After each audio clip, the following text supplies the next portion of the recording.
ಎಲ್ಲರಿಗೂ ಆತ್ಮ ಪ್ರಣಾಮಗಳು masters. Shivashakti pyramid ಧ್ಯಾನ ಮಂದಿರದಲ್ಲಿ ಇಂದು ಧ್ಯಾನಕ್ಕಾಗಿ ಆಗಮಿಸಿರುವ ಎಲ್ಲ ನನ್ನ ಆತ್ಮ ಬಂಧುಗಳಿಗೆ ಸ್ವಾಗತ ಸುಸ್ವಾಗತ ಮಾಸ್ಟರ್ಸ್.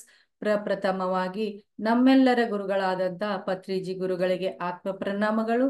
ನಮ್ಮೆಲ್ಲರ ರಕ್ಷಾ ಕವಚವಾಗಿರುವ ಮಹಾ ಅವತಾರ್ ಬಾಬಾಜಿಯವರಿಗೆ ಆತ್ಮ ಪ್ರಣಾಮಗಳು. ನನ್ನ ಎಲ್ಲ ಈ ಜನ್ಮದ ಗುರುಗಳಿಗೆ ಆತ್ಮ ಪ್ರಣಾಮಗಳು. ಹಾಗೂ ನನ್ನ ತಂದೆ ತಾಯಿಗಳಿಗೂ ನಿಮ್ಮ ತಂದೆ ತಾಯಿಗಳಿಗೂ ಆತ್ಮ ಪ್ರಣಾಮಗಳನ್ನು ಸಲ್ಲಿಸುತ್ತಾ ಮಾಸ್ಟರ್ಸ್ ಇವತ್ತಿನ ಸ್ವಾಧ್ಯಾಯವನ್ನ ಸ್ಟಾರ್ಟ್ ಮಾಡೋಣ. ನಾವು ನಿನ್ನೆಯವರೆಗೆ ಮಹಾವತಾರ್ ಬಾಬಾಜಿಯವರ ಲೇಖಕಿಯ ಮಾತನ್ನ ಕಲ್ತ್ವಿ. ಆಮೇಲೆ ಮಹಾವತಾರ್ ಬಾಬಾಜಿಯವರ ಬಾಲ್ಯದ ಬಗ್ಗೆ ನಾವೆಲ್ಲ ತಿಳ್ಕೊಂಡ್ವಿ.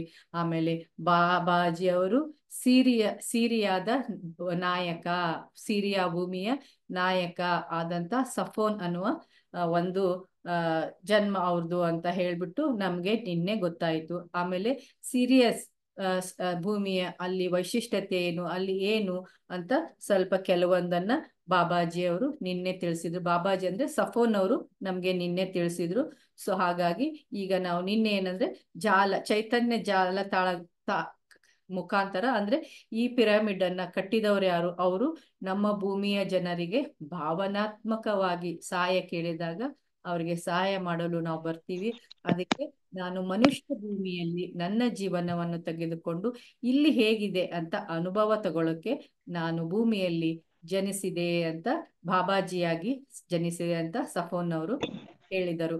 ಮತ್ತು ಈ ಚೈತನ್ಯ ಕಣಗಳ ಮುಖಾಂತರವೇ ನಾವು ಪ್ರವೇಶಿಸೋಕೆ ಸಾಧ್ಯ. ಈ ಚೈತನ್ಯ ಜಾಲಗಳೇ ನಮಗೆ ಬೇರೆ ಜಗತ್ತಿಗೆ ಪ್ರವೇಶ ಮಾಡಲು ಮುಖ್ಯ ದ್ವಾರಗಳಿರುವಂತೆ. ಹಾಗೆ ಪಿರಮಿಡ್ ಹೇಗೆ ನಿರ್ಮಾಣವಾದ, ಪಿರಮಿಡ್ ನಿರ್ಮಾಣಕ್ಕೆ ಅವರೇ ಮೂಲಕರ್ತರು, ಅವ್ರ ಹತ್ರ ಆ ಟೆಕ್ನಾಲಜಿ ಇದೆ ಅಂತ ನಿನ್ನೆ ಎಲ್ಲ ಸಫೋನ್ ಅವರು ಹೇಳಿದ್ರು. ಇನ್ನು ಅದರ ಮುಂದಿನ ಭಾಗವನ್ನ ನಾವೆಲ್ಲ ಇವತ್ತು ನೋಡೋಣ ಮಾಸ್ಟರ್ಸ್. ಓಕೆ, ಈಗ ನಮ್ಮ ಗ್ರಹವು ಬೆಳಕಿನ ಯುಗದಲ್ಲಿ ಜೀವಿಸುವುದನ್ನು ನಾವು ನೋಡಬಯಸುತ್ತೇವೆ. ಸಾರಿ ಮಾಸ್ಟರ್, ನಿಮ್ಮ ಗ್ರಹವು ಬೆಳಕಿನ ಯುಗದಲ್ಲಿ ಜೀವಿಸುವುದನ್ನು ನಾವು ನೋಡಬಯಸುತ್ತೇವೆ. ಭೂಮಿಯು ಈಗಾಗಲೇ ಬೆಳಕಿನ ಯುಗವನ್ನು ಪ್ರವೇಶಿಸಿದೆ.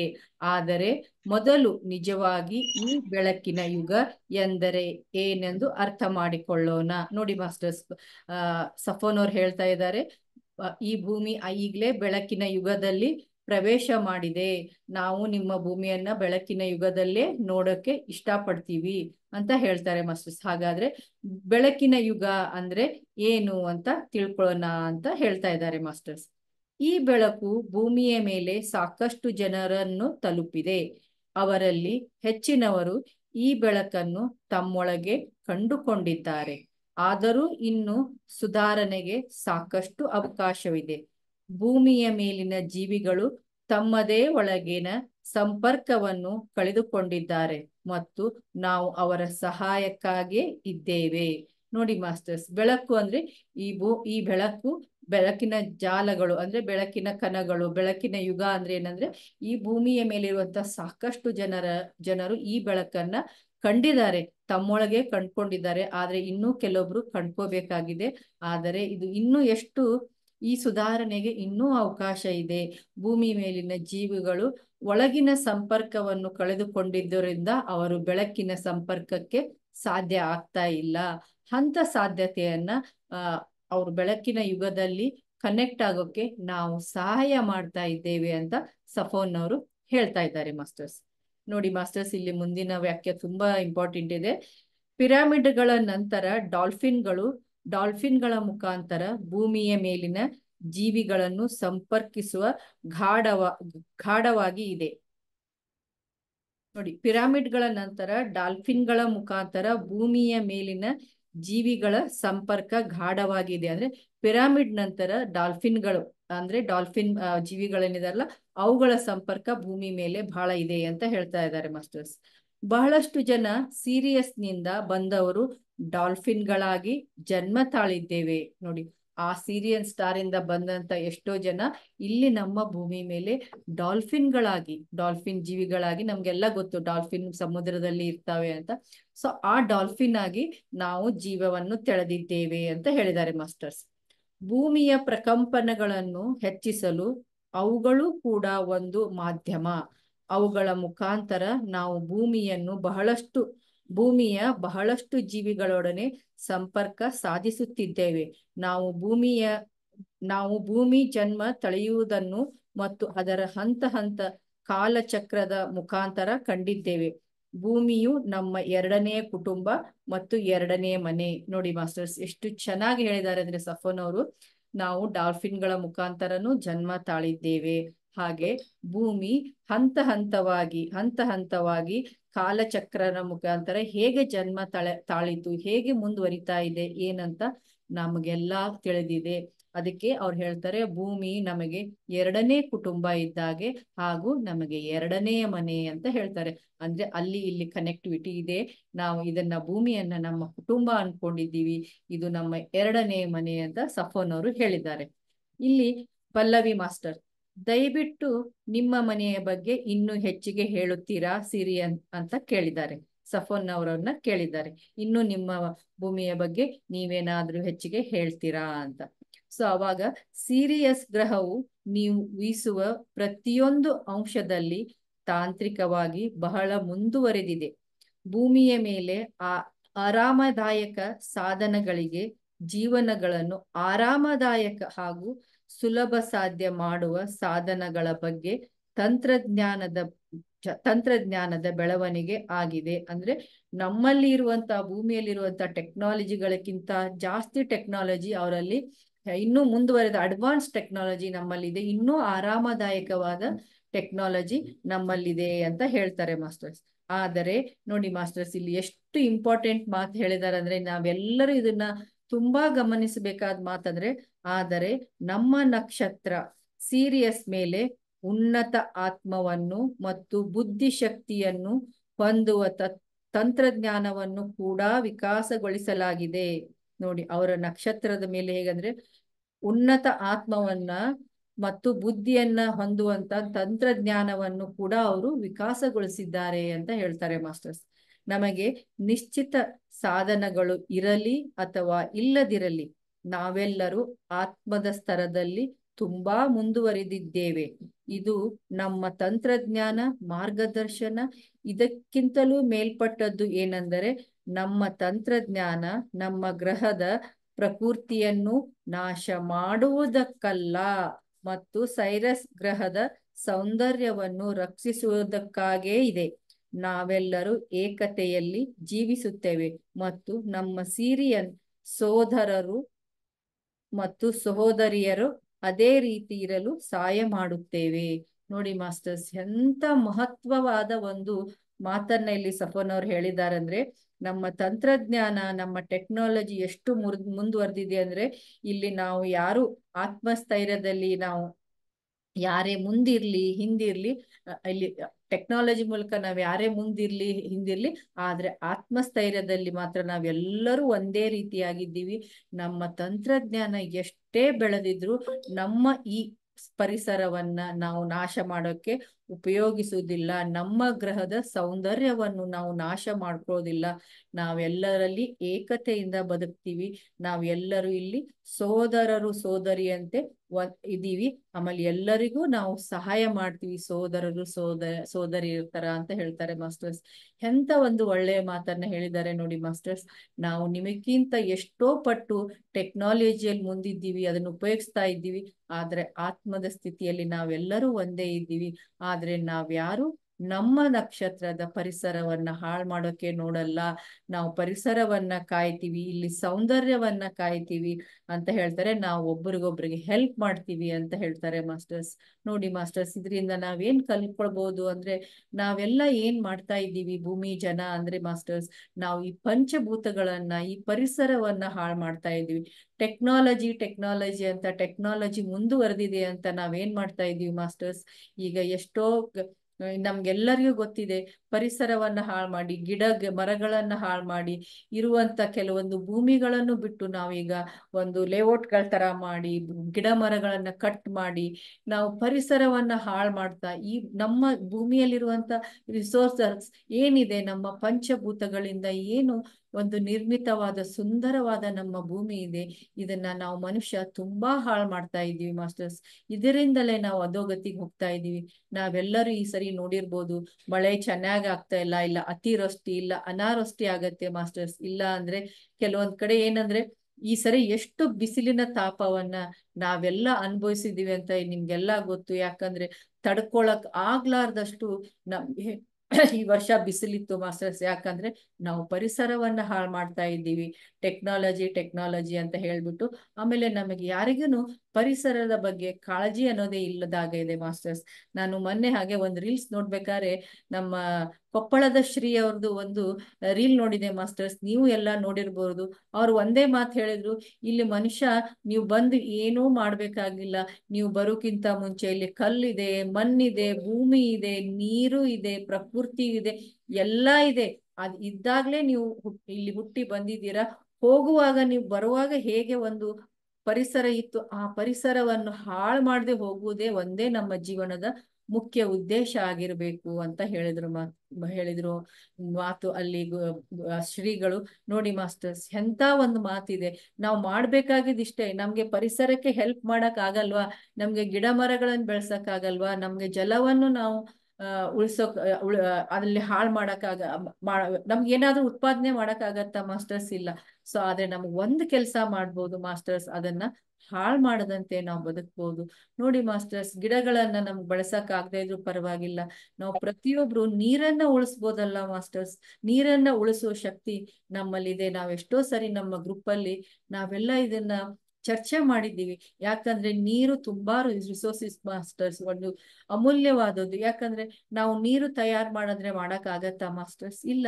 ಸೊ ಅದೇ ರೀತಿ ನಾವು ನೀರನ್ನ ತುಂಬಾ ಹಿತವಾಗಿ ಮಿತವಾಗಿ ಬಳಸ್ಬೇಕು ಮಾಸ್ಟರ್ಸ್. ಯಾಕಂದ್ರೆ ಅನ್ನೆಸೆಸರಿ ಪೋಲ್ ಮಾಡಬಾರ್ದು. ಯಾಕಂದ್ರೆ ಪ್ರತಿಯೊಂದು ಪ್ರಾಕೃತಿಕ ದತ್ತವಾಗಿ ಸಿಗ್ತಾ ಇದೆ, ನಾವು ಅದನ್ನ ಹಾಳು ಮಾಡ್ಕೊಂಡು ನಾವು ಎಷ್ಟು ಕೊರತೆಯನ್ನು ಅನುಭವಿಸ್ತಿದೀವಿ ಅನ್ನೋಕೆ ಎಷ್ಟೋ ನೋಡಿದೀವಿ ನಾವು. ಯಾಕಂದ್ರೆ ನಾವು ಮಾಡ್ಬೇಕಾಗಿರೋದೇನಂದ್ರೆ ಮಾಸ್ಟರ್ಸ್, ಈಗ ಒಂದೇ ಒಂದು ಕರ್ತವ್ಯವಾಗಿದೆ. ನಾವು ಹೋಗುವ ಮುಂಚೆ ಈ ನೈಸರ್ಗಿಕ ಪ್ರಾಕೃತಿಯನ್ನು ಉಳಿಸಿ ನಮ್ಮ ಮಕ್ಕಳಿಗೆ, ಮುಂಬರುವ ಜನಾಂಗಕ್ಕೆ, ನಮ್ಮ ಮುಂದಿನ ಜನರೇಷನ್ಗೆ ನಾವು ಬಳುವಳಿಯಾಗಿ ಕೊಟ್ಟು ಹೋಗ್ಬೇಕಾಗಿದೆ ಮಾಸ್ಟರ್ಸ್. ನಾವು ಏನೂ ಮಾಡ್ಬೇಕಾಗಿಲ್ಲ. ನಿಜವಾಗ್ಲೂ ನಂಗೆ ಕೊಪ್ಪಳ ಶ್ರೀ ಅವ್ರು ಹೇಳಿದ್ ತುಂಬಾ ಇಷ್ಟ ಆಯ್ತು. ನಾವು ಏನೂ ಮಾಡ್ಬೇಕಾಗಿಲ್ಲ, ಬಂದಾಗ ಹೇಗ್ ಬಂದಿದ್ವಿ, ಈ ಪ್ರಕೃತಿ ಹೇಗಿತ್ತು, ಇದಕ್ಕೆ ಏನೂ ತೊಂದರೆ ಮಾಡ್ದಂಗೆ ನಾವು ಮತ್ತೆ ನಮ್ಮ ಮನೆಗೆ ಸುಮ್ನೆ ಹೋಗ್ಬೇಕು ಅಂತ. ನೋಡಿ ಅಲ್ಲಿ ಯಾಕೆ ಸೀರಿಯಸ್ ಸಫೋನ್ ಅವರು ಹೇಳಿದಾರೆ ಅಂದ್ರೆ, ನಾವು ನಮ್ಮ ಪರಿಸರವನ್ನ ಒಂದು ಸ್ವಲ್ಪವೂ ಹಾಳು ಮಾಡುವುದಿಲ್ಲ ಅಂತ ಅಲ್ಲಿ ಅವರು ಹೇಳಿದ್ದಾರೆ ಮಾಸ್ಟರ್ಸ್. ನಮಗೆ ಸಂಪರ್ಕವು ಎಲ್ಲಕ್ಕೂ ಒಂದು ದೊಡ್ಡ ಪರಿಹಾರವಾಗಿದೆ ಮತ್ತು ಇದು ಹೊರಗೆ ಬರಲು ಕೂಡ. ನೋಡಿ, ಸಂಪರ್ಕ ಅನ್ನೋದು ತುಂಬಾ ಒಂದು ದೊಡ್ಡ ಪರಿಹಾರವಾಗಿದೆ ಅಂತ ಹೇಳ್ತಾರೆ. ಸಂಪರ್ಕ ಬಹಳ ಮುಖ್ಯವಾದದ್ದು ಎಂದು ನಾವು ಕೂಡ ನಂಬುತ್ತೇವೆ. ಏಕೆಂದರೆ ಪ್ರತಿಯೊಂದು ವಸ್ತುವಿಗೂ ತನ್ನದೇ ಆದ ಲಯವಿದೆ. ಪ್ರತಿಯೊಂದು ವಸ್ತುವಿಗೂ ತನ್ನದೇ ಆದ ಲಯವಿದೆ ಅಂತ ಹೇಳ್ತಾರೆ. ಮತ್ತು ಈ ಲಯಕ್ಕೆ ತನ್ನದೇ ಆದ ಸಂಪರ್ಕವಿದೆ. ಉನ್ನತ ಪ್ರಕಂಪನಗಳುಳ್ಳ ಜೀವಿಗಳಾದ ನಾವು ಒಂದು ವೇಳೆ ಯಾವುದಾದರೂ ಜೊತೆಗಾದರೂ ಅಥವಾ ಜೀವನದ ಕೆಲವು ಅಂಶಗಳ ಜೊತೆಗೆ ಪ್ರಕಂಪಿಸಬೇಕೆಂದಿದ್ದರೆ, ಒಂದು ವೇಳೆ ಅದು ಆಗಲಿ ಅಥವಾ ಬಿಡಲಿ, ನಾವು ನಮ್ಮನ್ನು ಮನವರಿಕೆ ಮಾಡಲು ಪ್ರಯತ್ನಿಸುವುದಿಲ್ಲ. ಕಾಯಲು ಮತ್ತು ಸಾಕಷ್ಟು ತಾಳ್ಮೆಯನ್ನು ಪಡೆದಿದ್ದೇವೆ ಮತ್ತು ಇದು ಅದರ ಪ್ರಕ್ರಿಯೆಯ ಒಂದು ಪ್ರಾಕೃತಿಕ ಭಾಗ ಅಂತ ಹೇಳ್ತಾರೆ ಮಾಸ್ಟರ್ಸ್. ಏನಂದ್ರೆ ನಾವೆಲ್ಲರೂ ಸಂಪರ್ಕ ಹೊಂದ್ಬೇಕನ್ನೋದು ತುಂಬಾ ಮುಖ್ಯ ಇದೆ. ಯಾಕಂದ್ರೆ ಪ್ರಕಂಪನಗಳು ಅಂದ್ರೆ ವೈಬ್ರೇಷನ್ಸು ಜೀವಿಗಳನ್ನ ಕನೆಕ್ಟ್ ಮಾಡಕ್ಕೆ ಸಾಧ್ಯವಾಗಂತ ಸಂಪರ್ಕ ಮಾರ್ಗವಾಗಿದೆ. ಆದ್ದರಿಂದ ನಾವು ಒಂದ್ ವೇಳೆ ಅದು ನಾವು ಕನೆಕ್ಟ್ ಆಗದೇ ಇರ್ಲಿ, ಆದ್ರೆ ನಾವು ಮನವರಿಕೆ ಕೂಡ ಮಾಡಕ್ಕೆ ನಾವು ಪ್ರಯತ್ನಿಸುವುದಿಲ್ಲ ಅಂತ ಹೇಳ್ತಾರೆ ಮಾಸ್ಟರ್ಸ್. ನೋಡಿ, ವೈಬ್ರೇಷನ್ ನಿಂದ ನಾವು ಒಬ್ರಿಗೊಬ್ರು ಕನೆಕ್ಟ್ ಆಗ್ಬೇಕು ಅಂತ ಗೊತ್ತಿದ್ರು ಕೆಲವೊಂದ್ಸರಿ ನಾವು ಅದನ್ನ ಮಾಡಕ್ಕೆ ಒಪ್ಪುವುದಿಲ್ಲ, ನಾವು ಕಾಯುವುದೂ ಇಲ್ಲ, ತಾಳ್ಮೆನೂ ನಮಗಿಲ್ಲ. ಆದರೆ ಇದು ಒಂದು ಪ್ರಕ್ರಿಯೆ, ಇದು ಪ್ರಾಕೃತಿಕ ಭಾಗವೇ ಆಗಿದೆ ಅಂತ ಹೇಳ್ತಾರೆ. ಇದನ್ನ ತಿಳ್ಕೊಂಡವ್ರಿಗೆ ಮಾತ್ರ ಗೊತ್ತು ಮಾಸ್ಟರ್ಸ್, ನಾವು ಧ್ಯಾನಿಗಳಾಗಿದ್ದೀವಿ, ಈಗ ಏನು ಈ ಪ್ರಕಂಪನಗಳು ಏನು, ಇದು ಏನು ಅಂತ ನಮ್ಗೆಲ್ಲ ಗೊತ್ತಾಗಿದೆ, ಇದನ್ನ ಅನುಭವಿಸಿದ್ದೀವಿ. ನಾವು ಅನುಭವಿಸೋದ್ರಿಂದ ನಾವೇನಾಗ್ತಾ ಇದ್ದೀವಿ, ಉನ್ನತ ಆತ್ಮ ಆಗಿ ಉನ್ನತ ಆತ್ಮದ ಕಡೆ ಸಾಗ್ತಾ ಇದ್ದೀವಿ. ಹೊಸ ಹೊಸ ಜ್ಞಾನವನ್ನ ಪಡ್ಕೊಂಡು ಹೊಸ ಹೊಸ ಉನ್ನತ ಆತ್ಮಗಳ ಸಂಪರ್ಕಕ್ಕೆ ಬಂದು ನಾವು ನಮ್ಮ ವೈಬ್ರೇಷನ್ ಅನ್ನ ಜಾಸ್ತಿ ಮಾಡ್ಕೊಳ್ಳಕ್ಕೆ ಸಾಧ್ಯವಾಗುವುದು ಯಾವಾಗಂದ್ರೆ ನಾವು ಸಂಪರ್ಕಕ್ಕೆ ಬಂದಾಗ ಮಾತ್ರ ಮಾಸ್ಟರ್ಸ್. ನಾನು ಸಫೋನ್ ಅವತಾರ್ ಬಾಬಾಜಿಯಾಗಿ ಅನುಭವಿಸುವುದಕ್ಕಾಗಿ ಅನುಭವಿಸುವುದಕ್ಕಾಗಿ, ಮುಕ್ತಾಯಕ್ಕಾಗಿ, ಪೂರ್ಣಗೊಳಿಸುವುದಕ್ಕಾಗಿ, ಅದನ್ನು ಮತ್ತಷ್ಟು ಅಧ್ಯಯನ ಮಾಡುವುದಕ್ಕಾಗಿ ಅವತರಿಸಿದ್ದೇನೆ. ನೋಡಿ, ನಾನು ಸಫನು ಅವತಾರ್ ಬಾಬಾಜಿಯಾಗಿ ಇದನ್ನ ಮತ್ತಷ್ಟು ಅನುಭವಿಸ್ಬೇಕು, ಇದನ್ನ ಮುಕ್ತಾಯ ಹೇಗ್ ಮಾಡ್ಬೇಕು, ಇದನ್ನ ಹೇಗೆ ಪೂರ್ಣಗೊಳಿಸ್ಬೇಕು ಅಂತ ತಿಳ್ಕೊಳ್ಳೋಕೆ, ಅಧ್ಯಯನ ಮಾಡೋಕೆ ನಾನು ಅವತಾರ್ ಬಾಬಾಜಿಯಾಗಿ ಅವತಾರ ತಳ್ಕೊಂಡು ಬಂದಿದ್ದೇನೆ ಅಂತ ಹೇಳ್ತಾರೆ ಮಾಸ್ಟರ್ಸ್. ಸಿರಿಯನ್ನರು 7ನೆಯ ಆಯಾಮದ ಜೀವಿಗಳು. ನಾವು ಸಂವೇದನಾತ್ಮಕವಾಗಿ ಭೂಮಿಯ ಜೊತೆ ಕಂಪಿಸಬಹುದು ಅಂತ ಹೇಳ್ತಾರೆ, ಪ್ರಕಂಪನಗೊಳಿಸಬಹುದು ಅಂತ ಹೇಳ್ತಾರೆ. ಇದು ನಮ್ಮ ಹೃದಯಕ್ಕೆ ಬಹಳ ಹತ್ತಿರದಲ್ಲಿದೆ ಮತ್ತು ನಿಮ್ಮ ಗ್ರಹವನ್ನು ನಾವು ನಿಜವಾಗಿ ಪ್ರೀತಿಸುತ್ತೇವೆ. ಪ್ರತಿಯೊಂದು ಆತ್ಮವು ಪ್ರೀತಿ ಮತ್ತು ಸ್ನೇಹವನ್ನು ಬಯಸುತ್ತದೆ ಎಂದು ನಾವು ಆಳವಾಗಿ ಅರಿತಿದ್ದೇವೆ ಅಂತ. ನೋಡಿ ಮಾಸ್ಟರ್, ಸಿರಿಯನ್ಸ್ ಸ್ಟಾರು ಅದು 7ನೇ ಆಯಾಮ ಅಂದ್ರೆ 7th ಡೈಮೆನ್ಷನ್ ಅಲ್ಲಿ ಇದೆ ಅಂತ ಹೇಳ್ತಾರೆ ಮಾಸ್ಟರ್ಸ್. ನಾವು ಭೂಮಿ ಜೊತೆ ತುಂಬಾ ಸಂವೇದನಾತ್ಮಕವಾಗಿ ನಮ್ಮ ಪ್ರಕಂಪನಗಳು ಅಂದ್ರೆ ವೈಬ್ರೇಷನ್ ತುಂಬಾ ನಿಮ್ಮ ಭೂಮಿಯ ಜೊತೆ ಜಾಸ್ತಿ ಫ್ರೀಕ್ವೆನ್ಸಿಯಲ್ಲಿದ್ದಾವೆ, ಜಾಸ್ತಿ ಒಂದು ಕನೆಕ್ಟಿವಿಟಿಯಲ್ಲಿದ್ದಾವೆ. ಹಾಗೆ ನಾವು ನಿಮ್ಮ ಹೃದಯಕ್ಕೆ ಬಹಳ ಹತ್ತಿರದಲ್ಲಿದ್ದೇವೆ. ನಿಜವಾಗಿ ಹೇಳ್ಬೇಕಂದ್ರೆ ನಿಮ್ಮ ಗ್ರಹವನ್ನು ನಾವು ತುಂಬಾ ಪ್ರೀತಿಸ್ತೇವೆ ಅಂತ ಹೇಳ್ತಾರೆ. ನೋಡಿ, ಭೂಮಿಯನ್ನ ನಾವು ತುಂಬಾ ಪ್ರೀತಿಸ್ತೇವೆ. ಯಾಕಂದ್ರೆ ಪ್ರತಿಯೊಂದು ಆತ್ಮವು ಪ್ರೀತಿ ಮತ್ತು ಸ್ನೇಹವನ್ನು ಬಯಸುತ್ತದೆ ಎಂದು ನಾವು ಆಳವಾಗಿ ಅರಿತಿದ್ದೇವೆ. ನೋಡಿ ಮಾಸ್ಟರ್ಸ್, ಇಲ್ಲಿ ಎಷ್ಟು ನಿಜವಾದ ಒಂದು ಮಾತು ಹೇಳಿದ್ದಾರೆ ಅಂದ್ರೆ, ಇಲ್ಲಿ ಭೂಮಿ ಮೇಲೆ ಹುಟ್ಟಿರ್ಲಿ, ಬೇರೆ ಯಾವೇ ಆಯಾಮದಲ್ಲಿರ್ಲಿ, ಪ್ರತಿಯೊಂದು ಆತ್ಮವು ಬಯಸುವುದೇನಂದ್ರೆ ಮಾಸ್ಟರ್ಸ್, ಪ್ರೀತಿ ಮತ್ತು ಸ್ನೇಹ. ಯಾವ ಜೀವಿಗಳಲ್ಲಿ ಪ್ರೀತಿ ಮತ್ತು ಸ್ನೇಹವಿಲ್ಲ, ಯಾರಿಗೆ ನಮ್ಗೆ ಪ್ರೀತಿ ಸ್ನೇಹವನ್ನ ಕೊಡೋಕ್ಕಾಗೋದಿಲ್ಲ, ಯಾರಿಗೆ ನಾವು ಪ್ರೀತಿ ಪ್ರೇಮವನ್ನ ಇಸ್ಕೊಳಕ್ಕಾಗೋದಿಲ್ಲ, ಆ ಜೀವನ ಒಂದು ವೇಸ್ಟ್ ಆದಂತೆ ಮಾಸ್ಟರ್ಸ್. ಯಾಕಂದ್ರೆ ಪ್ರತಿಯೊಂದು ಜೀವಿಯು ಬಯಸೋದು ಪ್ರೀತಿ ಮತ್ತು ಸ್ನೇಹವನ್ನು. ಇದೇ ಉದ್ದೇಶಕ್ಕಾಗಿ ನಾವು ಪೃಥ್ವಿಯ ಜೀವಿಗಳ ಜೊತೆ ಇದ್ದೇವೆ. ನೋಡಿ, ಇದೇ ಉದ್ದೇಶಕ್ಕೆ ಅಂದ್ರೆ ಇಲ್ಲಿ ಕೊಡೋದು ಎಕ್ಸ್ಚೇಂಜ್ ಇರುತ್ತೆ. ನೋಡಿ, ಹೇಗೆಂದ್ರೆ ಪ್ರೀತಿ ವಿಶ್ವಾಸಕ್ಕಾಗಿನೇ ನಾವು ಪೃಥ್ವಿಯ ಜೀವಿಗಳ ಜೊತೆ ಸಂಪರ್ಕದಲ್ಲಿದ್ದೇವೆ ಅಂತ ಹೇಳ್ತಾರೆ ಮಾಸ್ಟರ್ಸ್. ನಮಗೆ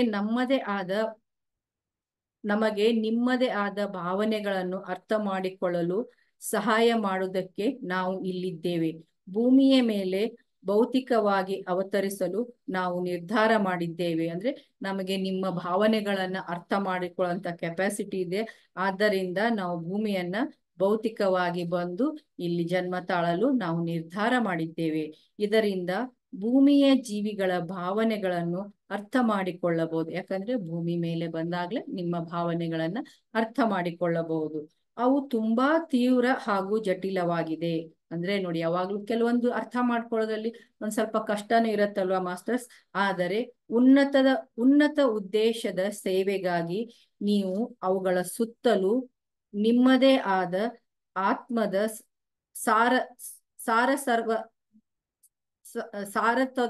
ಸಾರತ್ವದಿಂದ ಕಾರ್ಯ ಮಾಡಬೇಕು ಅಂತ ಹೇಳ್ತಾರೆ ಮಾಸ್ಟರ್ಸ್. ಅಂದ್ರೆ ಇಲ್ಲಿ ನಾವು ಉನ್ನತದ ಜೀವನದ ಉದ್ದೇಶಕ್ಕಾಗಿ ನಾವು ನಮ್ಮ ಸುತ್ತಲೂ ಏನಂದ್ರೆ ನಮ್ಮ ಆತ್ಮದ ಒಂದು ಕಾರ್ಯವನ್ನ ನಾವು ಮಾಡ್ಬೇಕು ಅಂತ ಹೇಳ್ತಾರೆ. ನಾನು ನನ್ನ ಅನೇಕ ಜೀವನಗಳನ್ನು ಏಕಕಾಲದಲ್ಲಿ ಜೀವಿಸುತ್ತೇನೆ.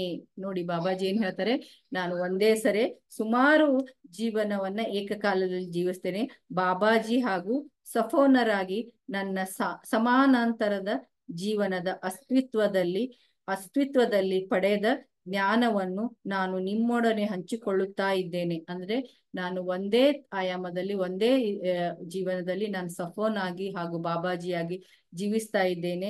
ನಾನು ಸಮಾಂತರ ಜೀವನದಲ್ಲಿ ನಾನು ಏನ್ ಜ್ಞಾನವನ್ನ ಪಡ್ಕೊಂಡಿದ್ದೇನೆ ಅದನ್ನ ನಿಮ್ಮೊಡನೆ ನಾನು ಹಂಚ್ತಾ ಇದ್ದೇನೆ ಅಂತ ಹೇಳ್ತಾರೆ. ನನ್ನೊಳಗೆ ನಾನು ಒಂದಾಗುವುದು ಮತ್ತು ಸಮಾನಾಂತರ ಜೀವನದ ಅಸ್ತಿತ್ವದ ಜ್ಞಾನವನ್ನು ಆಳವಾಗಿ ಅರ್ಥ ಮಾಡಿಕೊಳ್ಳುವ ಪ್ರಾಚೀನ ಉಡುಗೊರೆಯನ್ನು ನಾನು ಬಾಬಾಜಿಯಾಗಿ ಪಡೆದಿದ್ದೇನೆ. ನೋಡಿ ಮಾಸ್ಟರ್ಸ್, ಇಲ್ಲಿ ಏನಂದ್ರೆ ಬಾಬಾಜಿ ಹೇಳ್ತಾರೆ, ಸಮಾನಾಂತರ ಜೀವನದ ಅಸ್ತಿತ್ವದ ಜ್ಞಾನ ಅಂದ್ರೆ ಬ್ಯಾಲೆನ್ಸ್ ಆಗಿ ಬದುಕುವುದನ್ನ ಹೇಗೆ ಅನ್ನೋದು ಜ್ಞಾನವನ್ನ ನಾನು ಅರ್ಥ ಮಾಡ್ಕೊಂಡಿದ್ದೇನೆ. ಇದು ನನಗೆ ಪ್ರಾಚೀನವಾದ ಉಡುಗೊರೆಯಾಗಿದೆ. ಇದು ಬಾಬಾಜಿಯವರು ಪಡೆದಂತ ಒಂದು ಪ್ರಾಚೀನ ಉಡುಗೊರೆ ಅಂತ ಹೇಳಿದ್ದಾರೆ. ನನ್ನ ದೃಶ್ಯ ಒಮ್ಮೊಮ್ಮೆ ಬದಲಾವಣೆ ಆಯಿತು. ಬಾಬಾಜಿಯವರು ಸಫೋನನಿಂದ ನಿಧಾನವಾಗಿ ಹೊರಹೊಮ್ಮುವುದನ್ನು ಕಂಡೆ. ನೋಡಿ, ಅಲ್ಲಿ ಅವರ ಒಂದು ಚಿತ್ರ ಬದಲಾಯಿತು. ಬಾಬಾಜಿಯವರು ಸಫೋನನಿಂದ ನಿಜವಾಗಿ ಹೊರಹೊಮ್ಮುವುದನ್ನು ಕಂಡೆ ಮತ್ತು ಪ್ರವೇಶ ದ್ವಾರದಿಂದ ಬಂದು ಅದೇ ಹಾದಿಯಲ್ಲಿ ಹಿಂದಿರುಗಿ ನಡೆಯುತ್ತಾ ಇರುವುದನ್ನು ಮತ್ತು ಮುಖದ ಮೇಲೆ ಮುಗುಳ್ನಗೆಯನ್ನು ಮರಳಿ ಕೈಲಾಸದೆಡೆಗೆ ಹೋಗುವುದನ್ನು ಕಂಡೆ. ಅಂದ್ರೆ ಸಫೋನ ನಿಜವಾಗಿ ಹೊರಹೊಮ್ಮುವುದನ್ನು ಕಂಡೆ ಮತ್ತು ಪ್ರವೇಶ ದ್ವಾರದಿಂದ ಹಿಂದಿರುಗುತ್ತಿರುವುದನ್ನು ಕಂಡ್ಕೊಂಡೆ, ಮತ್ತೆ ಮುಗುಳ್ನಗೆಯಿಂದ ಕೈಲಾಸದೆಡೆಗೆ ಹೋಗುವುದನ್ನ ನಾನು ಕಂಡೆ ಅಂತ ಹೇಳ್ತಾರೆ. ಈಗ ಬಾಬಾಜಿ ನನ್ನ ಕೆಲಸಕ್ಕಾಗಿ ಒಂದು ಸ್ಥಳವನ್ನು ಹುಡುಕುವುದು ನನ್ನ ಮೊದಲ ಕೆಲಸ. ಪ್ರಯಾಣ ಮಾಡುವುದೆಂದರೆ ನನಗೆ ಬಹಳ ಪ್ರೀತಿ. ಒಂದೇ ಸ್ಥಳದಲ್ಲಿ ನಾನು ಬಹಳ ಹೊತ್ತು ಇರಲಾರೆ. ಆದರೆ ನನಗೆ ಆತ್ಮದ ನಿಲ್ದಾಣದಂತೆ ಒಂದು ಸ್ಥಳ ಬೇಕು ಎಂಬ ನಿರ್ಧಾರಕ್ಕೆ ಬಂದೆ. ಅದನ್ನು ಹುಡುಕಲು ಪ್ರಯತ್ನಿಸಿದೆ. ಕುಕುಚೀನ ಆ ಸ್ಥಳವಾಯಿತು ಅಂತ ಹೇಳ್ತಾರೆ ಮಾಸ್ಟರ್ಸ್. ನೋಡಿ, ಬಾಬಾಜಿ ಹೇಳ್ತಾರೆ, ನನ್ನ ಕೆಲಸವನ್ನ ನಾನು ಪ್ರಾರಂಭ ಮಾಡ್ಬೇಕಾಗಿತ್ತು. ಆ ಕೆಲಸ ಮಾಡುವುದಕ್ಕೆ ನಾನು ರೆಡಿ ಆದೆ. ಒಂದು ಸ್ಥಳವನ್ನು ಹುಡುಕ್ತಾ ಇದ್ದೆ. ನನಗೆ ಪ್ರಯಾಣ ಮಾಡೋದಂದ್ರೆ ತುಂಬಾ ಇಷ್ಟ. ನಾನು ಒಂದೇ ಸ್ಥಳದಲ್ಲಿ ನಿಂತ್ಕೊಳ್ಳೋಕೆ ಇಷ್ಟಪಡ್ಲಾರೆ. ಆದ್ರೆ ನನ್ನ ಆತ್ಮದ ನಿಲ್ದಾಣ ಅಂತ ಹೇಳ್ತಾರೆ ಮಾಸ್ಟರ್ಸ್, ನನ್ನ ಆತ್ಮದ ನಿಲ್ದಾಣಕ್ಕೆ ಒಂದು ಸ್ಥಳ ಬೇಕೇ ಆಗಿತ್ತು. ಆ ಸ್ಥಳವನ್ನ ಹುಡುಕ್ತಾ ಇದೆ. ಅದೇ ಕುಕುಚೀನ. ಕುಕುಚೀನ ಅಂದ್ರೆ ಇವಾಗ ಮಹಾ ಅವತಾರ್ ಬಾಬಾಜಿ ಕೇವ್ ಇರೋದು ಇದೇ ಜಾಗದಲ್ಲಿ ಮಾಸ್ಟರ್ಸ್. ಸೊ ಅದಕ್ಕೆ ನಾನು ಕುಕುಚೀನವನ್ನ ಆಯ್ಕೆ ಮಾಡ್ಕೊಂಡೆ ಅಂತ ಮಹಾ ಅವತಾರ್ ಬಾಬಾಜಿಯವರು ಹೇಳ್ತಾ ಇದ್ದಾರೆ. ಭೂಮಿಯ ಮೇಲೆ ಆತ್ಮದ ಕಾರ್ಯ ವಿಧಾನವನ್ನು ಮತ್ತು ನಾನು ವಹಿಸಬಹುದಾದ ಪಾತ್ರವನ್ನು ಆಳವಾಗಿ ಅರ್ಥ ಮಾಡಿಕೊಳ್ಳಲು ನಾನು ಈ ಸ್ಥಳದಲ್ಲಿ ಧ್ಯಾನ ಮಾಡಿದೆ. ಅಂದ್ರೆ ಈ ಭೂಮಿ ಮೇಲೆ ಹೇಗೆ ನಾನು ಪಾತ್ರ ವಹಿಸ್ಬೇಕು, ಏನ್ ಮಾಡ್ಬೇಕು ಅಂತ ಅರ್ಥ ಮಾಡ್ಕೊಳ್ಳೋಕೆ ಇದೇ ಸ್ಥಳದಲ್ಲಿ ಕುಂತು ನಾನು ಧ್ಯಾನ ಮಾಡಿದೆ ಅಂತ ಹೇಳ್ತಾರೆ. ನನ್ನ ವಿಚಾರಗಳನ್ನು ಶೂನ್ಯಗೊಳಿಸಿ ನನ್ನ ಉನ್ನತ ಪ್ರಜ್ಞೆಯನ್ನು ಭೇಟಿ ಮಾಡಲು ನಾನು ಆಳ ಜ್ಞಾನವನ್ನು ಮಾಡಿದೆ ಮತ್ತು ಹೀಗೆ ವರ್ಷಗಳು ಕಳೆದವು.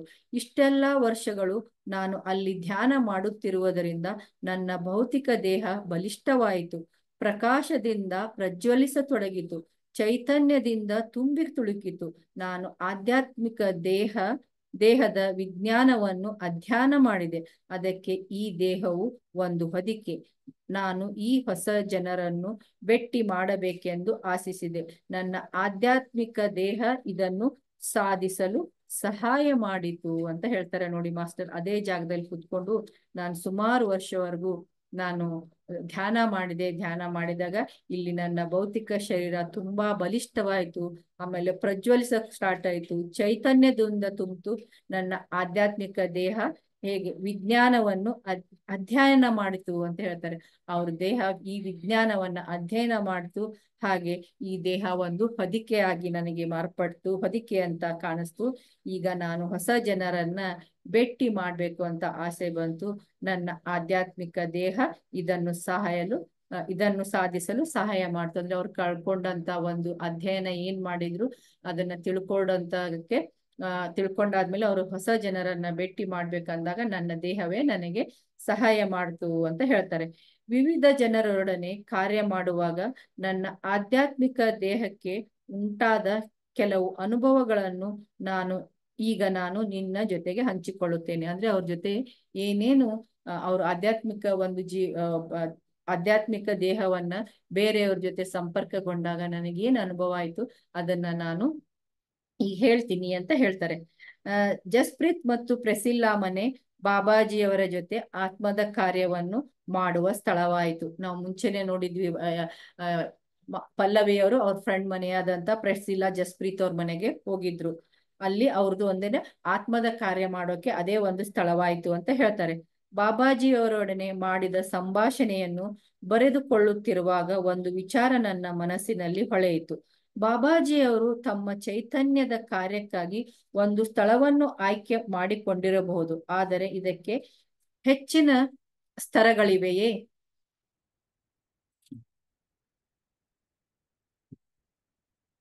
ಹೆಚ್ಚಿನ ಸ್ತರಗಳಿವೆಯೇ ಎಂದು ನನ್ನನ್ನು ನಾನೇ ಕೇಳ್ಕೊಂಡೆ ಅಂತ. ಅಂದ್ರೆ ಬಾಬಾಜಿಯವರು ಈಗ ಬೆಳಕಿನ ರೂಪದಲ್ಲಿ ಕೆಲಸ ಮಾಡ್ತಾ ಇದಾರಲ್ಲ ಈ ಚೈತನ್ಯಕ್ಕಾಗಿ, ಏನಾದ್ರೂ ಹೆಚ್ಚಿನ ಸ್ತರಗಳಿವೆಯೇ ಅಂತ ನಾನು ಕ್ವಶನ್ ಕೇಳ್ಕೊಂಡೆ ಅಂತ ಹೇಳ್ತಾರೆ. ತಕ್ಷಣ ನನಗೊಂದು ದೃಶ್ಯ ಕಾಣಿಸಿತು. ಮಹಾ ಅವತಾರ್ ಬಾಬಾಜಿಯವರು ಕುಕುಚಿನಾದ ಗುಹೆಯ ಪ್ರವೇಶ ದ್ವಾರದಿಂದ ಕೆಳಗಿಳಿದು ಬರುತ್ತಾ ಇರುವುದನ್ನು ಕಂಡೆ ಅಂತ ಹೇಳ್ತಾರೆ. ನೋಡಿ, ಬಾಬಾಜಿಯವರು ಅವ್ರಿಗೆ ಒಂದು ದೃಶ್ಯ ಕಾಣ್ತು, ಬಾಬಾಜಿ ಅವ್ರ ಕೇವ್ದಿಂದ ಕೆಳಗೆ ಇಳಿದು ಬರ್ತಾ ಇರೋದು ಕಾಣ್ತು ಅಂತ ಹೇಳ್ತಾರೆ. ಬಾಬಾಜಿಯವರು ಗುಹೆಯಿಂದ ಮಾರ್ಗವೊಂದು ರೂಪುಗೊಳ್ಳುವುದನ್ನು ಕಂಡೆ. ಅದು ಜಸ್ಪ್ರೀತ್ ಮನೆಗೆ ಸಂಪರ್ಕ ಹೊಂದಿತ್ತು. ಈ ದ್ವಾರವನ್ನು ಬಾಬಾಜಿ ತಮ್ಮ ಪ್ರಯಾಣಕ್ಕೆ ಮಾರ್ಗವಾಗಿ ಉಪಯೋಗಿಸುತ್ತಿದ್ದರು. ಈ ದೃಶ್ಯ ಮರೆಯಾಗಿ ಹೋಯಿತು. ಬಾಬಾಜಿ ತಮ್ಮ ಸೌಂದರ್ಯಯುತವಾದ ಮುಗುಳ್ನಗೆಯನ್ನು ನನ್ನತ್ತ ಬೀರುತ್ತಾ ಕೇಳಿದರು, ನಿನಗೆ ಉತ್ತರ ಸಿಗಲಿಲ್ಲ ಎಂದು ಇನ್ನೂ ಅನಿಸುತ್ತಿದೆಯೇ ಅಂತ. ಅವ್ರು ಕೇಳಿದ್ರಲ್ವ ಆಗಲೇ ಬಾಬಾಜಿಯವರನ್ನ ಒಂದು ಕ್ವಶನ್, ಅವ್ರ ಮನಸ್ಸಲ್ಲಿ ಒಂದು ಕ್ವಶನ್ ಬಂದಿತ್ತು. ಏನಂದ್ರೆ ಬೇರೆ ಕಡೆನೂ ಕಾರ್ಯ ಚೈತನ್ಯ ಕೆಲಸ ಮಾಡ್ಕೊಳಕ್ಕೆ ಬೇರೆ ಸ್ತರಗಳಿವೆಯೇ ಅಂತ ಕೇಳ್ಕೊಂಡಿದ್ರಲ್ಲ. ಸೊ ಅವಾಗ ಬಾಬಾಜಿಯವರು ಕೇವಿಂದ ಕೆಳಗಿಳಿದು ಕಾಣಿಸು. ಆ ಕೇವಿಂದ ಪ್ರೆಸಿಲ್ಲಾ ಜಸ್ಪ್ರೀತ್ ಅವ್ರ ಮನೆಗೆ ಒಂದು ಮಾರ್ಗ ಇತ್ತು. ಆ ಮಾರ್ಗದ ಮೂಲಕ ಬಾಬಾಜಿಯವರು ಬಂದು ಇವ್ರನ್ನ ಕನೆಕ್ಟ್ ಆಗ್ತಾ ಇದ್ರು. ಆವಾಗ ಬಾಬಾಜಿಯವರು ಕೇಳಿದ್ರು, ಈಗ ನಿನ್ನ ಕ್ವಶನ್ಗೆ ಆನ್ಸರ್ ಸಿಕ್ತಾ ಅಂತ ನಗುಮುಖದೊಂದಿಗೆ ಕೇಳಿದ್ರು ಅಂತ ಹೇಳ್ತಾರೆ ಮಾಸ್ಟರ್ಸ್. ನೋಡಿ ಮಾಸ್ಟರ್ಸ್, ಇಷ್ಟು ಇವತ್ತಿನ ಸ್ವಾಧ್ಯಾಯವನ್ನ ಇಲ್ಲಿಗೆ ಮುಗಿಸೋಣ. ಸಿರಿಯನ್ ಬಾಬಾಜಿ ಸಮಾನಾಂತರ ಜೀವನದ ಅಸ್ತಿತ್ವ ಅನ್ನೋ ಈ ಭಾಗವನ್ನ ನಾವು ಇಲ್ಲಿಗೆ ಮುಗಿಸೋಣ ಮಾಸ್ಟರ್ಸ್. ನಾಳೆ ಮುಂದಿನ ಭಾಗವನ್ನ ನೋಡೋಣ. ನೋಡಿ ಮಾಸ್ಟರ್ಸ್, ಬಾಬಾಜಿಯವರು ಎಷ್ಟು ಚೆನ್ನಾಗಿ ಹೇಳಿದ್ದಾರೆ ಅಂದ್ರೆ, ನಾನು ಸಫೋನ್ ಅಲ್ಲಿ ಸಿರಿಯನ್ ಸ್ಟಾರ್ ಗಳಲ್ಲಿ ಏನು ಅಲ್ಲಿ ಒಂದು ನಾಗರಿಕತೆ ಇದೆ, ಅಲ್ಲಿ ಎಷ್ಟು ಟೆಕ್ನಾಲಜಿ ಮುಂದುವರೆದಿದೆ, ಅದು ನಮ್ಮಕ್ಕಿಂತ ಎಷ್ಟೋ ಟೆಕ್ನಾಲಜಿ ಮುಂದುವರೆದ್ರು ಅಲ್ಲಿ ಜನರು ಏನಿದ್ದಾರೆ ಅಂದ್ರೆ ಯಾರೂ ಪರಿಸರಕ್ಕೆ ಹಾನಿ ಮಾಡಲ್ಲ, ಒಬ್ರಿಗೊಬ್ರು ಸಹಾಯ ಮಾಡ್ತಾರೆ ಅಂತ. ಸೊ ನೋಡಿ ಮಾಸ್ಟರ್ಸ್, ನಾವು ಈಗ ಈ ಭೂಮಿಯಲ್ಲಿ ಏನ್ ಮಾಡ್ಬೇಕಾಗಿದೆ, ನಾವು ಧ್ಯಾನ ಮಾಡ್ತೀವಿ ಬಿಡ್ತೀವಿ, ಅದು ನಮ್ಮ ಆತ್ಮದ ಸ್ಥೈರ್ಯಕ್ಕೆ ಬಿಟ್ಕೊಟ್ಟಿದ್ದು. ಮಾಡ್ಬೇಡ ಅಂತ ಹೇಳಲ್ಲ ಮಾಸ್ಟರ್ಸ್, ಆದ್ರೆ ನಮ್ಮೆಲ್ಲರ ಒಂದು ಕರ್ತವ್ಯವಾಗಿದೆ ಏನಂದ್ರೆ ಪರಿಸರವನ್ನ ಕಾಪಾಡ್ಬೇಕಾಗಿದೆ ಮಾಸ್ಟರ್ಸ್. ಯಾಕಂದ್ರೆ ನಮ್ಗೆ ಆಗ್ಲೇ ಈ ವರ್ಷ ನಮ್ಗೆಲ್ಲರಿಗೂ ಗೊತ್ತಿದೆ, ಕರೆಗಂಟೆ ಬಾರಿಸ್ಬಿಟ್ಟಿದೆ ಮಾಸ್ಟರ್ಸ್. ನಾವೆಲ್ಲರೂ ಈಗ ಡೇಂಜರ್ ಝೋನ್ ಅಲ್ಲೇ ಇದ್ದೀವಿ. ಯಾಕಂದ್ರೆ ನಮ್ಮ ನೈಸರ್ಗಿಕವಾಗಿ ಪ್ರಾಕೃತಿಕವಾಗಿ ಸಿಗ್ತಾ ಇರುವ ಒಂದು ಜಲ ಇರ್ಬೋದು, ಒಂದು ಗಾಳಿ ಬಿಸಿಲು ಎಲ್ಲದರಲ್ಲೂ ಬದಲಾವಣೆ ಆಗಿದೆ ಮಾಸ್ಟರ್ಸ್. ಪ್ರತಿದಿನ ನಾವು ಗಿಡ ಮರಗಳನ್ನ ಈ ಪ್ರಕೃತಿಯನ್ನ ಹಾಳು ಮಾಡೋದ್ರಿಂದ ನಮ್ಗೆ ಬಿಸಿಲು ತುಂಬಾ ಜಾಸ್ತಿ ಆಗಿದೆ ಮಾಸ್ಟರ್ಸ್. ಈ ವರ್ಷ ನಾವೆಲ್ಲರೂ ಇದನ್ನ ಅನುಭವಿಸಿದ್ದೇವೆ. ಇನ್ನೂ ನಾವು ಈ ಕರೆಗಂಟೆಯನ್ನ ಪಾಲಿಸದೇ ಇದ್ರೆ ಮಾಸ್ಟರ್ಸ್, ನಮ್ಮೆಲ್ಲರ ಪಾಲಿಗೆ ಇದು ಈ ಒಂದು ಜೀವನ ಶಾಪವಾಗುತ್ತೆ ಮಾಸ್ಟರ್ಸ್. ಅದಕ್ಕೆ ಇನ್ನೂ ಮಳೆಗಾಲ ಮುಗ್ದಿಲ್ಲ ಮಾಸ್ಟರ್ಸ್. ಆದಷ್ಟು ಯಾರ್ಯಾರಿಗೆ ಸಾಧ್ಯ ಆಗತ್ತೆ, ನಾವು ಎಷ್ಟೋ ಸರಿ ಇದನ್ನ ಚರ್ಚೆ ಮಾಡಿದ್ದೀವಿ. ಇವತ್ತು ಮತ್ತೆ ನಿಮ್ಮೆಲ್ಲರಿಗೂ ನಾನು ಬೇಡ್ಕೋತಾ ಇದ್ದೀನಿ ಏನಂದ್ರೆ ಮಾಸ್ಟರ್ಸ್, ನಿಮ್ಮ ಮನೆ ಮುಂದೆ, ನಿಮ್ಮ ತೋಟದಲ್ಲಿ, ಯಾವುದೋ ಜಾಗದಲ್ಲಿ ಖಾಲಿ ಇರುವ ಜಾಗದಲ್ಲಿ ಜಾಗ ಇದೆ, ಖಂಡಿತವಾಗಿ ಹೋಗಿ ಮರಗಳನ್ನ ನೆಡೆಯುವಂತ ಒಂದು ಗ್ರೂಪ್ಗಳನ್ನ ಮಾಡ್ಕೊಳ್ಳಿ, ಸಸಿಗಳನ್ನ ಬೆಳೆಸಿ, ಸಸಿಗಳನ್ನ ನೆಟ್ಟು ಅವನ್ನ ಪೋಷಿಸಿ ಪಾಲಿಸಿ ಮಾಸ್ಟರ್ಸ್. ಅದೇ ರೀತಿ ನಾವೆಲ್ಲರೂ ಮನೆಯಲ್ಲಿ ಹಣ್ಣುಗಳನ್ನ ತಂದಿರ್ತೀವಿ, ಆ ಹಣ್ಣುಗಳ ಬೀಜಗಳನ್ನ ಒಂದ್ ಕಡೆ ಶೇಖರಣೆ ಮಾಡಿ ಮಾಸ್ಟರ್ಸ್. ನೀವೆಲ್ಲರೂ ಟ್ರಾವೆಲಿಂಗ್ ಹೋಗ್ತಿರ್ತಾರ, ಒಂದ್ ಪಬ್ಲಿಕ್ ಇರ್ಲಿ ಅಥವಾ ನಿಮ್ಮ ಕಾರಲ್ಲೇ ಹೋಗ್ತಾ ಇರಲಿಲ್ಲ, ಯಾವ್ದೋ ಪಬ್ಲಿಕ್ ಟ್ರಾನ್ಸ್ಪೋರ್ಟ್ ಹೋದಾಗ ನಿಮಗೆಲ್ಲರಿಗೂ ಎಲ್ಲೋ ಒಂದ್ ಕಡೆ ಜಾಗ ಕಾಣಿಸ್ತದೆ, ಜಸ್ಟ್ ಅವನು ಎಸಿತಾ ಹೋಗಿ ಮಾಸ್ಟರ್ಸ್. ಎಸಿತಾ ಹೋಗೋದ್ರಿಂದ ಆ ಬೀಜಗಳು ಮೊಳಕೆಯಾಗಿ ಒಂದು ಸಸಿಯಾಗಿ ಪರಿವರ್ತನೆ ಆಗಿ ಅಲ್ಲಿ ಗಿಡ ಆಗ್ಬೋದು. ಯಾಕಂದ್ರೆ ನಾವೀಗ ನೀರ್ ಹಾಕ್ಬೇಕಾದ ಅವಶ್ಯಕತೆ ಇಲ್ಲ ಮಾಸ್ಟರ್ಸ್. ಇನ್ನು ಮಳೆಗಾಲ ಇದೆ, ಮಳೆ ನಡೀತಾ ಇದೆ. ಸೊ ಇದನ್ನ ಎಲ್ಲರೂ ಒಂದು ಈ ಪುಟ್ಟ ಕಾರ್ಯವನ್ನ ನಾವೆಲ್ಲರೂ ಮಾಡಬಹುದು ಮಾಸ್ಟರ್ಸ್. ಎಲ್ಲರೂ ನಾವು ಕೈ ಜೋಡಿಸಿದ್ರೆ ಮತ್ತೆ ನಮ್ಮ ಪರಿಸರವನ್ನ ನಾವೆಲ್ಲರೂ ಬೆಳೆಸ್ಬೋದು. ಹಸಿರೇ ನಮ್ಮ ಉಸಿರು. ಯಾಕಂದ್ರೆ ಲಾಸ್ಟ್ ಟೈಮು ನಿಮ್ಗೆಲ್ಲರಿಗೂ ಗೊತ್ತಿದೆ, ನಮ್ಮ ಧ್ಯಾನದಲ್ಲಿ ಬಂದು ಪರಿಸರ ಮಾತೆ, ಪ್ರಕೃತಿ ಮಾತೆ ನಮ್ಗೆ ಒಂದು ಸಂದೇಶವನ್ನು ಕೊಟ್ರು. ಏನಂದ್ರೆ ಹಸಿರನ್ನ ಉಳಿಸಿ, ಹಸಿರೇ ನಿಮ್ಮ ಉಸಿರು. ಬರೀ ಮನುಷ್ಯನಿಗೆ ಹಿಂಸೆ ಕೊಟ್ಟು ಪ್ರಾಣಿಗಳ ಹಿಂಸೆ ಮಾಡಿ ಪ್ರಾಣಿಗಳನ್ನ ಕಟ್ ಮಾಡೋದು ಒಂದೇ ದುಷ್ಕರ್ಮವಲ್ಲ, ಗಿಡ ಮರಗಳನ್ನು ಕಡಿಯುವುದು ಕೂಡ ಮಾನವನು ಮಾಡುತ್ತಿರುವ ದೊಡ್ಡ ದುಷ್ಕರ್ಮ. ಇದರ ಫಲವನ್ನು ನಾವೆಲ್ಲರೂ ಅನುಭವಿಸ್ತಾ ಇದ್ದೇವೆ, ಮುಂದೂ ಅನುಭವಿಸ್ಬೇಕಾಗತ್ತೆ ಮಾಸ್ಟರ್ಸ್. ಯಾಕಂದ್ರೆ ಮುಂಬರುವ ಜನರೇಷನ್ಗೆ ನಾವು ಏನ್ ಬಿಟ್ಟು ಹೋಗ್ತಾ ಇದ್ದೀವಿ ಅನ್ನೋದು ತುಂಬಾ ಮುಖ್ಯ. ಯಾಕಂದ್ರೆ ದುಡ್ಡು ಕಾಸು ಸಂಪಾದಿಸಬಹುದು ಮಾಸ್ಟರ್ಸ್, ಯಾಕಂದ್ರೆ ಈ ಪಂಚಭೂತಗಳಿಂದ ನಮ್ಮ ಕೈಯಲ್ಲಿ ನಿರ್ಮಿಸೋಕೆ ಸಾಧ್ಯನೇ ಇಲ್ಲ. ಈ ಏನು ನೈಸರ್ಗಿಕವಾಗಿ ನಮ್ಮ ಪ್ರಾಕೃತಿಕವಾಗಿ ಏನು ಪ್ರಕೃತಿ ಕೊಟ್ಟಿದೆ ಅದನ್ನ ಹರಿಸಿ ಬೆಳೆಸಿ ಆದಷ್ಟು ಕಡಿಮೆ ರೀತಿಯಲ್ಲಿ ಯೂಸ್ ಮಾಡಿಕೊಂಡು ನಮ್ಮ ಮುಂದಿನ ಜನಾಂಗಕ್ಕೆ ಒಳ್ಳೆಯ ದಾರಿಯನ್ನು ಕೊಟ್ಟು ನಾವು ಒಂದು ಒಳ್ಳೆಯ ಒಂದು ಸಂತೃಪ್ತಿಯಿಂದ, ಅಂದ್ರೆ ನಾವು ಈ ಪರಿಸರಕ್ಕೆ ಏನೂ ಹಾನಿ ಮಾಡಿಲ್ಲಪ್ಪ ಅನ್ನೋ ಒಂದು ತೃಪ್ತಿ ಇರುತ್ತೆ. ಆ ತರ ಒಂದು ತೃಪ್ತಿಯಿಂದ ನಾವು ಹೋಗ್ಬೇಕಾಗಿದೆ ಮಾಸ್ಟರ್ಸ್. ಯಾಕಂದ್ರೆ ಈಗ ಎಲ್ಲರೂ ಒಂದು ಡೇಂಜರ್ ಝೋನ್ ಅಲ್ಲಿ ಇದ್ದೀವಿ. ನಾವು ಭೂಮಿಯಲ್ಲಿ ಇರುವಂತ ಪ್ರತಿಯೊಬ್ರು ನಾವು ಡೇಂಜರ್ ಝೋನದಲ್ಲಿ ಇದ್ದೀವಿ. ನಮ್ಮೆಲ್ಲರ ಪ್ರತಿಯೊಬ್ಬರ ಕರ್ತವ್ಯವಾಗಿದೆ ನಾವು ಪ್ರಕೃತಿಯನ್ನ ಉಳಿಸ್ಲೇಬೇಕು ಮಾಸ್ಟರ್ಸ್. ಅದು ಉಳಿದ್ರೇನೆ ನಮ್ಮ ಜೀವನ, ಇಲ್ಲಾದ್ರೆ ಇಲ್ಲ. ಯಾಕಂದ್ರೆ ನಾವು ಉಸಿರಿಸುವ ಆ ಆಕ್ಸಿಜನ್ ಕೊಡೋದೇ ಈ ಪರಿಸರ, ಈ ಗಿಡ ಮರ ಬಳ್ಳಿಗಳು ಮಾಸ್ಟರ್ಸ್. ಆದಷ್ಟು ಹಸಿರನ್ನ ಉಳಿಸೋಣ, ಹಸಿರನ್ನ ಬೆಳೆಸೋಣ.